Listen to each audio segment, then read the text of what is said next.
Good morning. Let's start the daily discussion.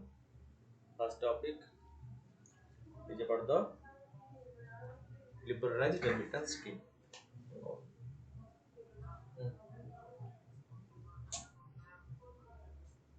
Option 9.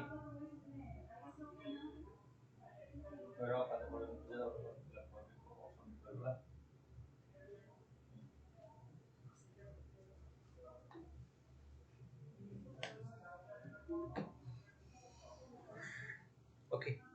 So in the context started from July 1st, the RBI plans to implement a 20% tax on liberalized remittance scheme. As a result, banks are preparing their system to monitor expenses made with international cards like the debit card, credit cards, and collect the applicable tax on outward remittances. Okay. So because RBI is planning to implement this liberalized remittance system and deposit it. About the liberalized remittance scheme, it was brought out by the RBI in 2004. It allows resident individuals to remit a certain amount of money during their financial year to another country for investment and expenditure. According to the prevailing regulations, resident individual may remit up to 2.5 lakh for financial year. Background of this liberalized remittance scheme: immigration, business trip, gift, donation, mental support relatives, going abroad on employment, facilities for student pursuing study abroad, medical treatment. Okay, permissible current account transaction abroad. What are the current account transaction normally done by an individual outside? Individual can also open, maintain, and hold foray apart from the areas highlighted in the above diagram. The remitted amount can also be invested in shares, debt instruments, and be used to buy immovable property in overseas market. Uh, Foreign currency accounts with banks outside India for carrying out transaction permitted under the scheme. What are these restrictions under the liberalized remittance scheme?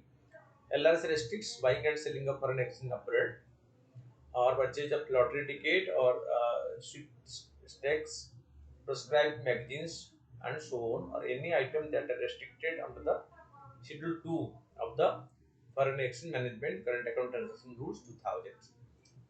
Also, one cannot make remittances directly or indirectly to countries identified by the Financial Action Task Force on non-cooperative country and territories, because the FATF has identified some country as a non-cooperative because they are not cooperated in the and they are involved in money laundering and terror funding activities. Okay, like you can say Iran, like North Korea, like earlier to Pakistan. Okay, then recent changes in this system, LRS announced in budget 23-24. Budget has proposed hiking that tax cut at source. Okay, as collected at source, 20% from 5%. Okay, so proposed hiking, it was earlier 5% at 20% per person above 7 lakh threshold for all purposes other than educational and medical treatment. Only for educational and medical treatment, this amount will not be debited after 7 lakhs and above, but for all other things. Okay, so also for overseas tour packages, the government has proposed hiking the tax collected source rate to 20% from 5% without any threshold limit. Changes made May 2023, the government amended rules under the FEMA to bring an international credit card spent outside India under the liberalized remittance scheme. As a consequence, spending on the international credit card would have been attracted a higher rate of tax collected source of 20% from July 1st. However, later the government clarified that any payment by an individual using their international debit or credit card up to 7 lakh per financial year will be excluded from the LRS limits and hence will not attract any tax collected at source.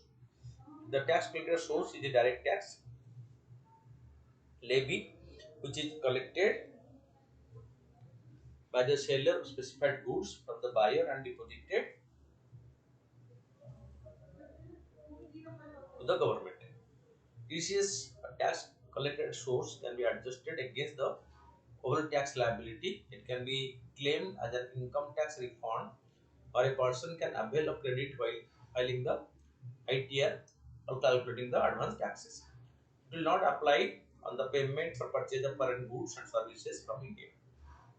How it works out: for the purpose of education, if the amount being remitted is from a loan obtained from a specified institution as defined in section 80E, 5% of the amount or the aggregate amount over 7 lakhs per financial year will be collected. For the purpose of education other than education loan, or for purpose of medical treatment, 5% of the amount or the aggregate amount over 7 lakh per financial year. Overseas tour package, TCS as filter source without any threshold limit. Any other purpose, it will be 20%. Resident individual falling under the specified person category, non-PAN case, inoperative PAN case, double the normal rate of tax collected source or 5%, whichever is higher. Our TCS rate shall not exceed 20%.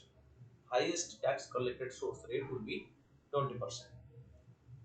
Okay. Rationale behind the new system. Indians are now increasingly using credit and debit card abroad instead of taking traveler's check or forex card. Earlier, so when Indians go abroad, they collect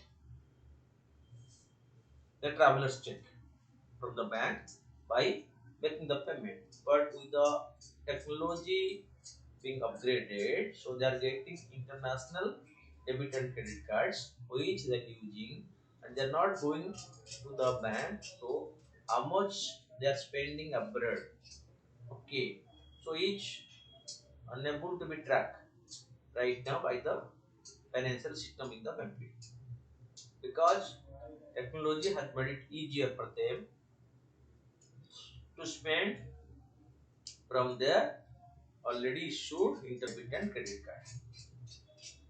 Fine. So they are able to use that amount from their already approved international debit and credit. Okay. Until now, there is no estimate of money spent through cards abroad. The new system will enable the government to track high value overseas transactions. So, in case a person do any high value transaction abroad, so right now government will be able to know how much the person has done the outward remittances. So, any individual from India in case outward remittances. So, any individual from India in case is spending amount outward to their customers are updating their system, so the system can collect the information and collect the tax and ensure the tax collected properly and deposited with the government. Okay, this way, because the reason is right now Indians are spending more and more on outward remittance. Okay, so India is the highest remittance receiving country. That means, so the Indians abroad are sending a huge amount to India. Similarly, also, so Indians, resident Indians, are also spending outside from their income in India through their international debit and credit cards. And this will be, under the new law, they are spending on international debit and credit cards will be accounted and tax would be collected by the government from their spending from the international debit and credit cards. That is what is the news. Okay. So what is the challenges? Banks are facing difficulty in evaluating and collecting the tax collected source exemptions for credit and debit cards transactions conducted outside India. RBI decided to leave it up to the bank to handle the collection of the taxes imposed by the government in the financial 2024 budget. Deducting the tax collected source is not a hassle. The hassle is to take into account certain exemptions into the system. The exemption of up to 7 lakhs created some confusion. Okay. Budget for medical expenses, for education, yes or no.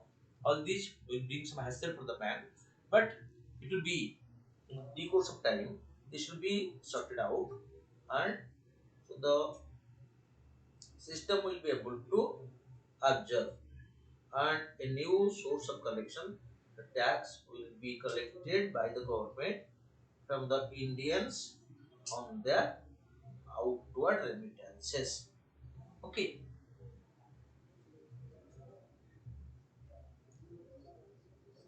The next news, the Atlantic Declaration.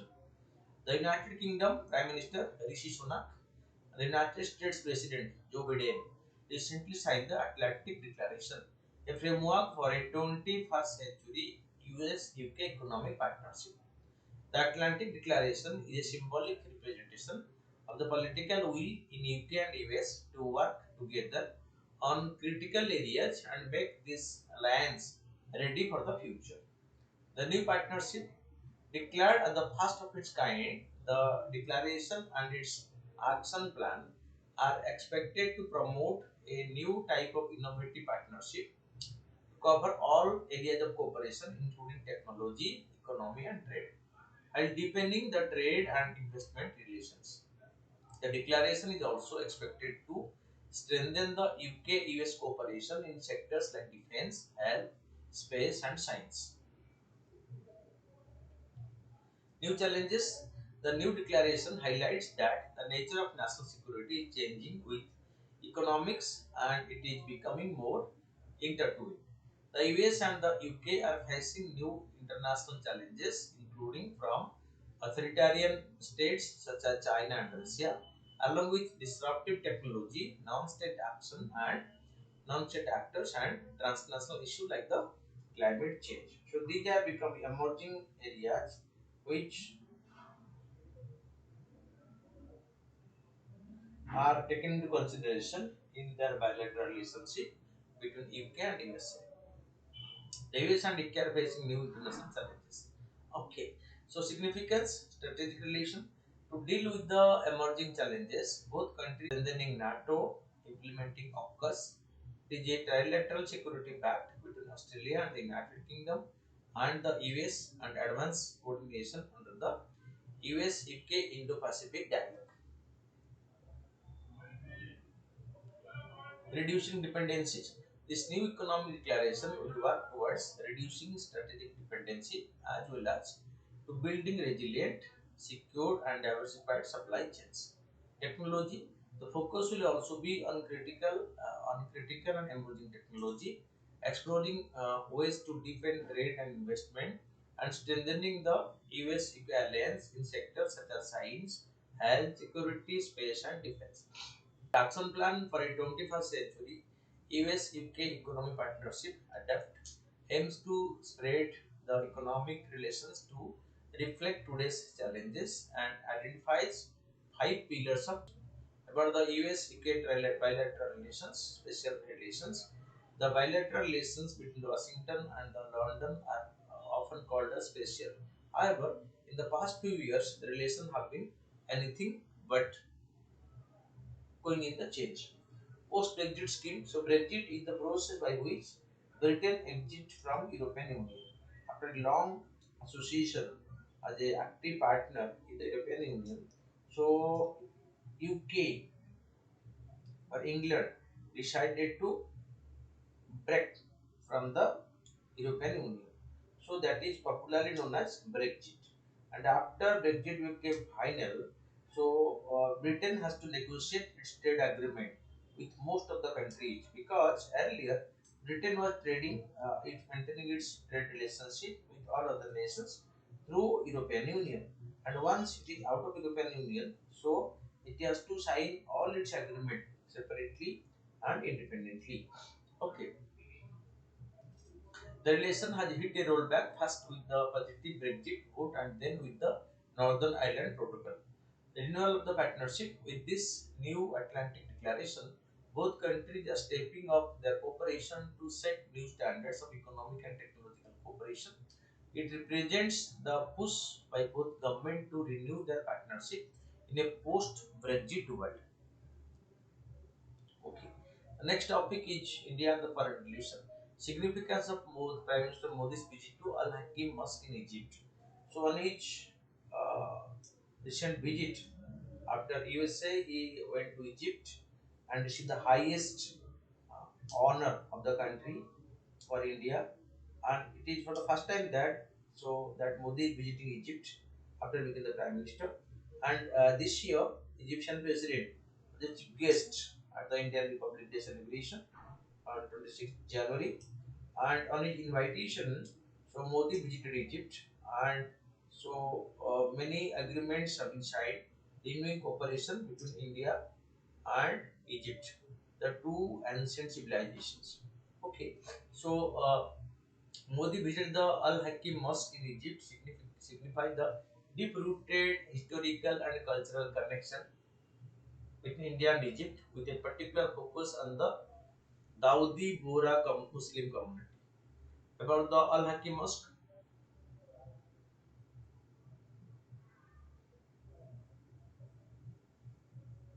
the Al Hakim Mosque is a historic and prominent mosque in Cairo, Egypt. It is named after Al Hakim B. Amr Allah, the 16th Fatimid Khalifa who ruled from 985 to 1021 AD. The mosque was constructed during Al-Hakim's reign and remains a significant religious site. The mosque commissioned by the Fatimid Khalifa Al-Hakim B. Amr Allah in 1990 CE and completed in 1013 CE. Okay.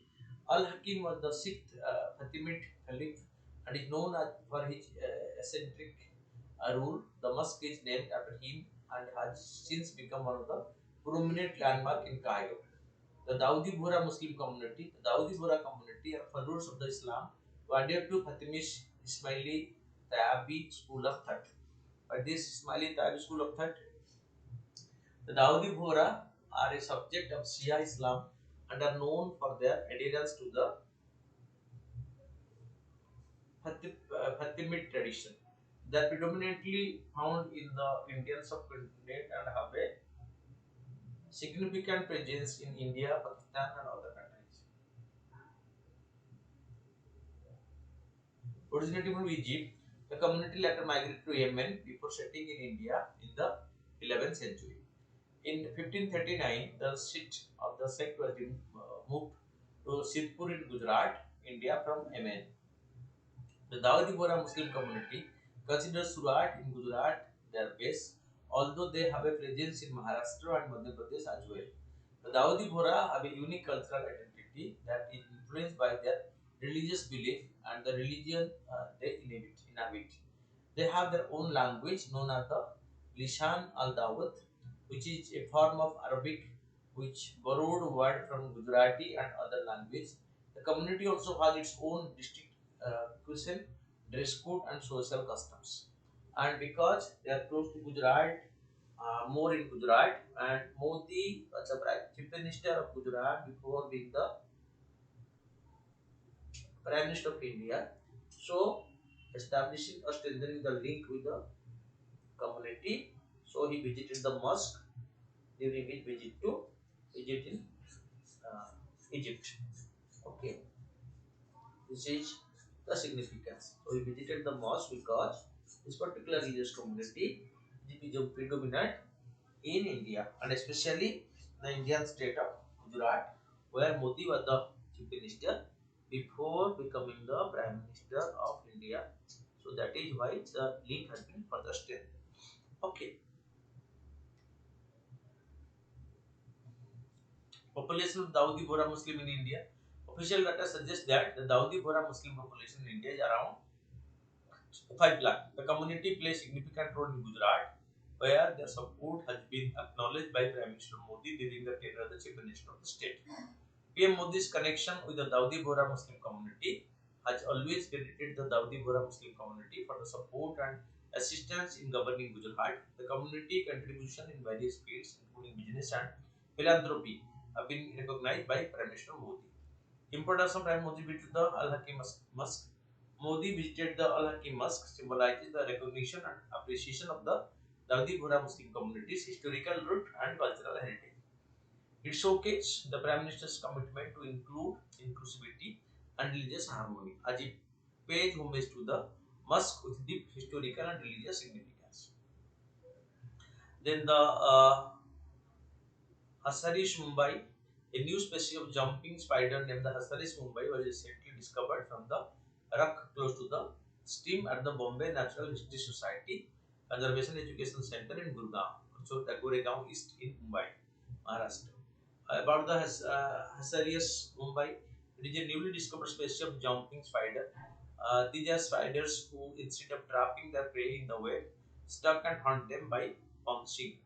It has multiple eyes and give a 360-degree view of its surrounding and a bubulous body covered in hair. The word Hasarius refers to genus that rank the species of jumping spider in the Saltishide family. This genus first discovered in the year 1826 that occurs may primarily in warm climates. In India, there are only two other Asarius species which have been documented, namely the H. Andersoni, which is found across the country, including the urban areas, and the Jellyrupi, which were documented from the Nicobar Island. The Samosa caucus. Prime Minister Modi mentioned the term Samosa caucus while delivering a speech in the US Joint Congress during the recent visit. What is the Samosa caucus? The term Samosa caucus refers to a group of elected officials in the US Congress who have served Asian ancestry, particularly from the Indian subcontinent. The name is drawn from the famous snacks food samosa. The term samosa caucus has been in use in 2018 and it is said to have been coined by Raja Krishnamurti, member of the US House of Representatives from the Illions 8th District. It is used to describe the growing presentation of Indians, individuals of South Asian descent in the US political landscape. Indian diaspora and US politics. The American politics is undergoing a transformation as more Indian origin conquers political heads. Indian American candidates Ro Khanna, Raja Krishnamurti, uh, Pramila Jayapal, and Kamal Harris, Ami Bera, okay, Sri Thanedar scripted the history by being elected in the US Congress, and among them, Kamala Harris became the vice president. Role of Indian diaspora in US politics. Indian American who made up to 1% of the US population own a third of the all Silicon Valley startups. About 8% of the high technology firms in US were funded by Indian Americans. The top positions held by people in Indian origin in IBM, Microsoft, Google, Deloitte, Adobe, etc., have a profound impact on political dynamics. Indian Americans have suffered as a surface as a significant vote bank in US electoral politics and have a decisive role to play. So, this is why the significance of the Indian American.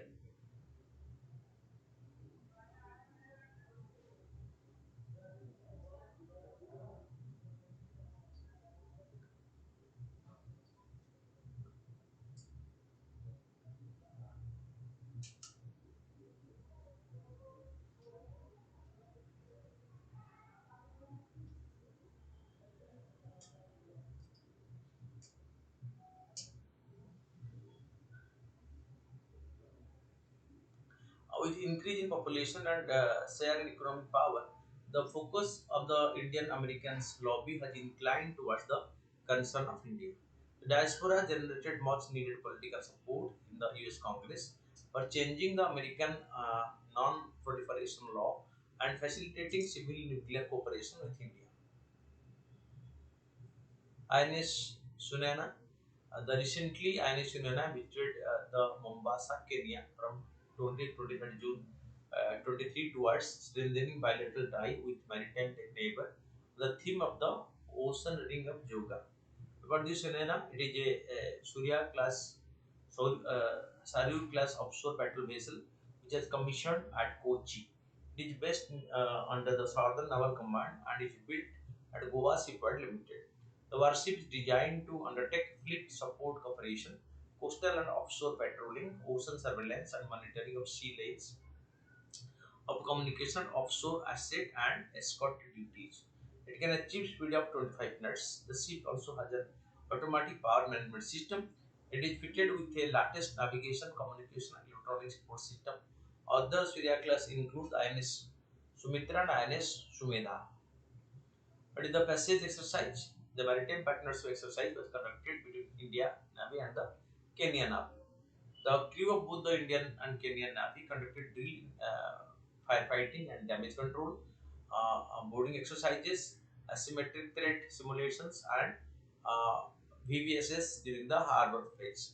The HADR capsules were also conducted on board for the Kenyan Navy. Then the open market sales scheme of domestic.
So, open market sale scheme. Recently, the center has discontinued the sale of rice and wheat from the central pool under the open market sale scheme to state government bearing northeast hilly states and those facing law and order situation like Manipur and natural calamities. About the open market sale scheme, open market sale scheme refers to selling of food grains by government agency at predetermined price in the open market from time to time. Aim was to enhance the supply of grain, especially during the lean season, and thereby to moderate the general open market price, especially in the deficit regions. The presence of the open market sale scheme comprises three schemes: sale of wheat to bulk consumers, private traders through e-auction; sale of wheat to bulk consumers, private traders through e-auction by dedicated movement; sale of raw rice grade A to bulk consumers, private traders through e-auction. Three methods. How it works under the open market operation, the maximum quantity that a bidder can purchase in a single bid range from 10 to 100 metric tons. This reduction in quantity aims to accommodate more small and marginal buyers, ensuring a wider reach of the scheme and immediately availability of the stock to the public.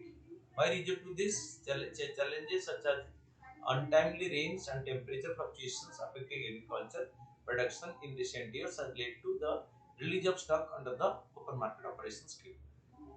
The government aimed to maintain a comfortable level of overall stock while ensuring effective control of the inflationary trends. Government has dual responsibility: control inflation as well as so maintain a suitable stock for the nation.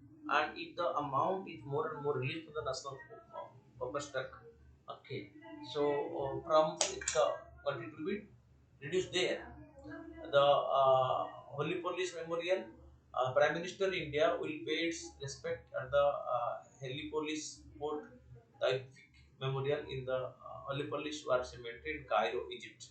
The Helipolis Memorial, here the name of this nearly 4,000 Indian soldiers who fought in the World War I in Egypt and Palestine are commemorated. The Helipolis Commonwealth War Grave Cemetery also commemorates 1,700 Commonwealth soldiers who died in the World War II. Role of Indian Army in West Asia in the First World War. The Indian troop played key role in securing the Suez Canal in Egypt and in Palestine. Here, Indian cavalry participated in the Battle of Haifa, commemorated in New Delhi in a war memorial. The Indian soldiers also played a key role in Mesopotamia in the First World War. So, although they are part of the British Army, but Indians fought here by the under the British control. Okay. Then the Global Competitive Index 2023. The 2023 Global Competitive Index published by the International Institute of Management Development has named Denmark, Ireland, and Switzerland the top three most competitive economy among 64 nations surveyed.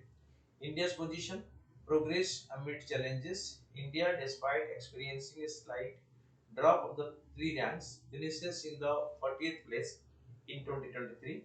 Global Competitive Index indicating an improvement compared to its consistent 43rd position between 2019 and 2021. The IMD report highlights several areas of advancement and challenges faced by India in its pursuit of competitiveness. Institute of Management Development is called IMD. The area of improvement: government efficiency. India demonstrated improvement in government efficiency, reflecting positive development in governance and public administration. Exchange rate stability. The stability of India's exchange rate played a significant role in boosting its competitiveness score, contributing to a favorable business environment. Compensation level and pollution control. India's competitive score benefited from its compensation level and efforts to improve pollution control, emphasizing a focus on substantial practices. Okay. Then US loses in ground in world competitive rankings. There is a fall in US position. Okay. It has come down to this C where it was. So United States was at the top in 2000, came down to 2010, come down to the third position, and right now it has come down to such a low position. Okay. Now the question: do you agree that the feminist movement in India suffered from a caste and class bias? Discuss with justification Also list out the achievement of the feminist movement in India. Introduction. Feminist movement in India are a set of movement aimed at defining, establishing and defending equal political, economic and social rights and opportunities for women in India. Like their feminist counterparts all over the world, feminists in India seek gender equality and right to work for equal wages, the right to equal access,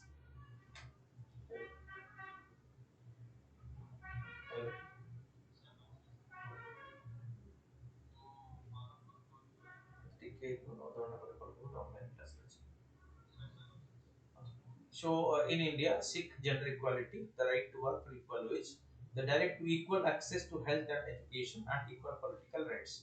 Feminist movement in India suffer from the caste and class bias. Unlike the Western feminist movement, India's movement was initiated by men and later joined by women. But feminism as an initiative by women started independently. In little later in Maharashtra by pioneer advocate of women's rights and education Savitri Bai Phule, who started the first school for the girls in India in 1848. The Tarabai Shinde, who wrote India's first feminist text, Stri Purush Tulana, a comparison between women and men in 1882, and Pandita Ramabai, who criticized patriarchy and caste system in Hinduism, married outside her caste and converted to Christianity in 1880. These initial leaders were focused on issues of urban women. Women only organizations like All India Women's Conference and the National Federation of Indian Women emerged. Women were grappling with issues relating to the scope of women's political participation, women's franchise, communal award, and leadership role in political parties. Their organizations were dominantly represented by upper class women, and hence issue of lower caste women were undermined. Post-independence, feminists began to redefine the extent to which women are allowed to engage in the workforce. Prior to independence, most feminists accepted a sexual divide within the labor force, but the real empowerment was seen in women already belonging to powerful family background.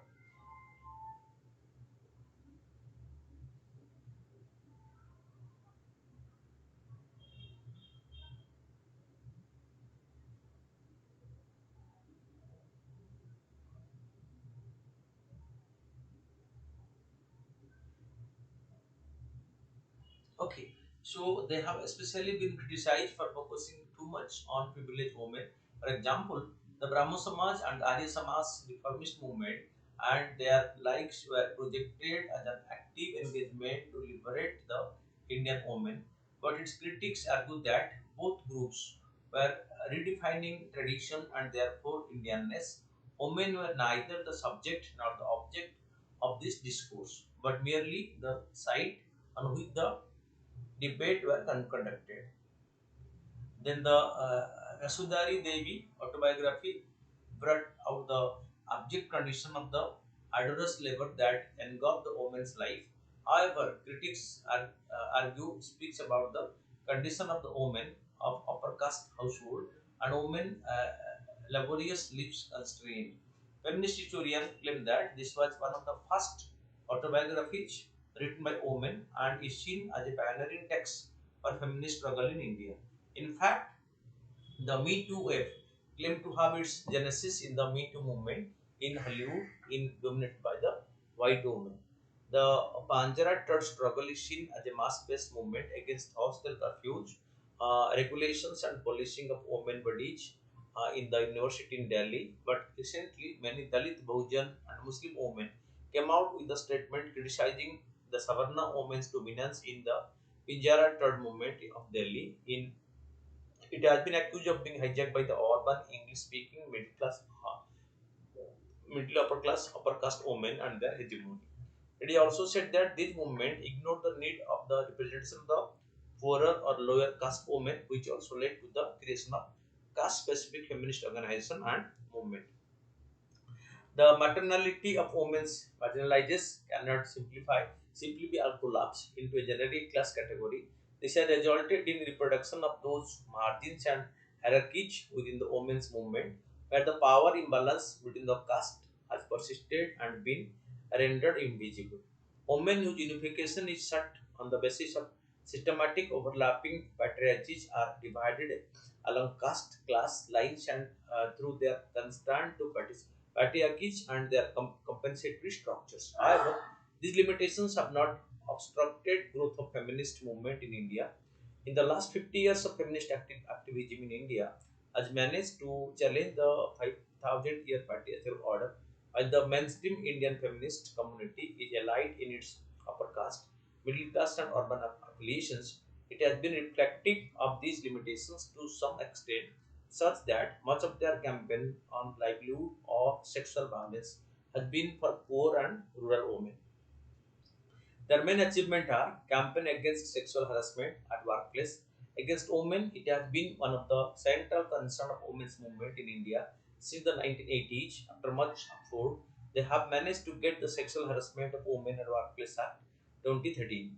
Fight against unjust family law, constitutional guarantee of equality and non-discrimination are confounded by discriminatory personal law that institutionalize gender inequality. Feminist movement have led to change in some unjust law. Example, law on triple talaq, property rights to Hindu women, etc. Legislative reforms.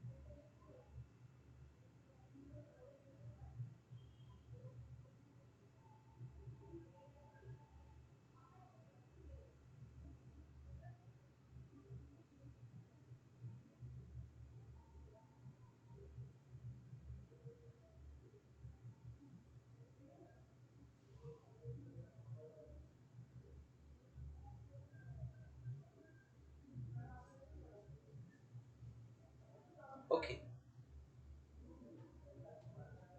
So, legislative reforms during the last 30 years, law concerning violence against women and girls have come to existence. India was the first to enact the Family Court Act in 1984. The Protection of Women from Domestic Violence Act 2005 was enacted following pressure exercised by the women movement to safeguard the interest of the survivors of the domestic violence. That means a lot of steps have been taken by the government to empower women. Reproductive right of women, when it comes to reproductive right of women, most of the efforts of women's group in India have been directed against excess committed in the name of family planning programs. Their efforts also led to passing of the PNDT Act in the country. Political representation since the late 1990s, Indian feminists have been campaigning for reservations for women in the Legislative Council, Assembly, and the lower as well as upper houses of the Parliament. However, till date, women in India got reservation mainly in Panchayat Raj. Land rights. Feminist movement have also focused on the issue of recognition of land rights for women. In this aspect, the Shatkari Sangathan in Maharashtra and the Mausham and NGO have done exemplary work. So, thus, on the basis of our discussion, it can be concluded that there is a need to make feminist movement more inclusive in India. So, because although it has started, but it needs to be expanded. So, because involving the grassroots level people's interest, uh, that is the need of the hour. Because in case we just this feminist movement is hijacked by the upper middle class women, so the real beneficiary or the real sufferers cannot get the benefit. That is why this needs that this should be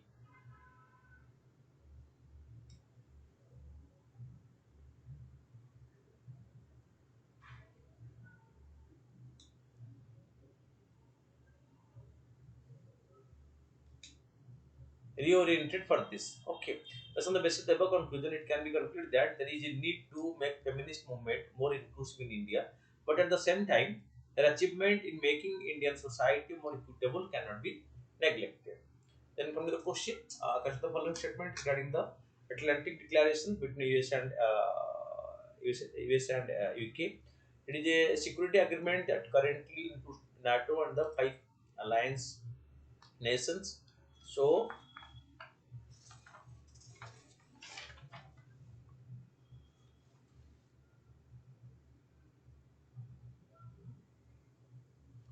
okay, incorrect. It aims to severe and return to China. It is also not. India is not a party to this. So only option three is correct. Against the following statement, the Order of the Nile award is the 13th state honor that Prime Minister Narendra Modi has received during his 9-year tenure. Okay, that's right. The Republic of Egypt's highest state honor. So that's also right. During recent visit to Egypt, so Modi was conferred the Order of the Nile award, the highest in Egypt. And the following statement regarding the National Competitive Index, the 2023 Global Competitiveness Index published by the International Institute for Management and Development (IMD). That's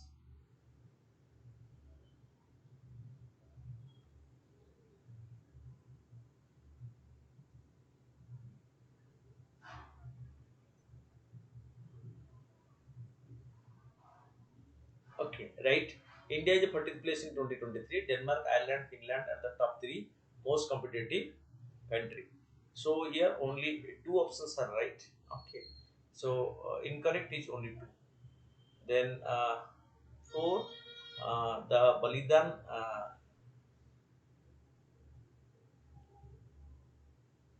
Thumb is recently news is located in Jammu and Kashmir.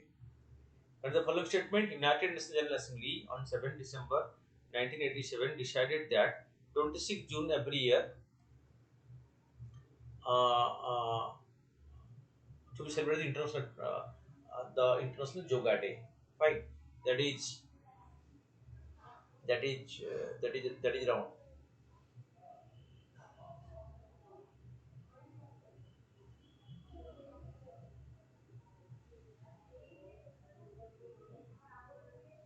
The theme of 2021 International Day Yoga Day, Drugs Day.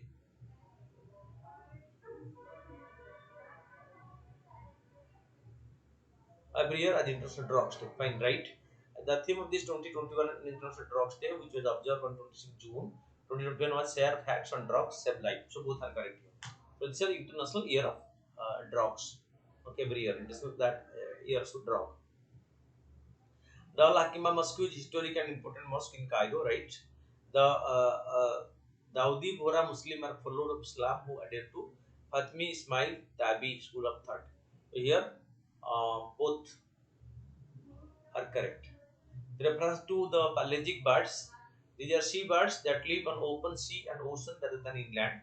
They have short and thick wings that allow them to fly effortlessly for long period without rest. In general, pelagic birds live longer than other wild birds. So here, two are correct. Only two. So the following best describe the chiral bose liquid which has recently seen in news. So chiral bose liquid, it is a new state of matter. INS Sunena is a Shauru class. Okay. Recently, Prime Minister of India paid his respect at the Heliopolis Memorial. Okay, it is located in Cairo, Egypt, right? And it is related to World War II. Only no one and two. So only one is correct. So answer is three. Keep watching every day all the developments on a regular basis for updating yourself on the development going on around you.